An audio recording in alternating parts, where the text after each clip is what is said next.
This script is something that has really touched my heart. The character, the script, everything about it.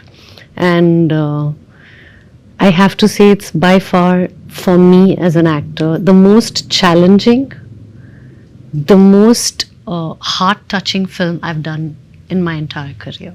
Wow. And I hope I've done justice. I really hope. So I think all of it together, working with Gunnar sir, the script, it was a fantastic offer. And I couldn't say no to it.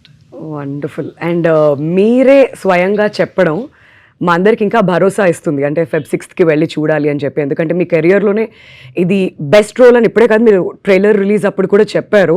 So అందుకనే ఇంకా అంచనాలు అమాంతం పెరిగిపోయాయి అనమాట. నా ఒకసారి మన euphoria batch అందరికీ కూడా హెల్లో చెప్పేద్దాం. లిఖిత, హాయ్. సో ఏంటి సినిమా స్టార్ట్ అయినప్పటి నుంచి ఎప్పుడు స్టార్ట్ అయింది, అండ్ ఎలా ఆడిషన్ జరిగింది, ఈ జర్నీ గురించి ఏం చెప్తారు?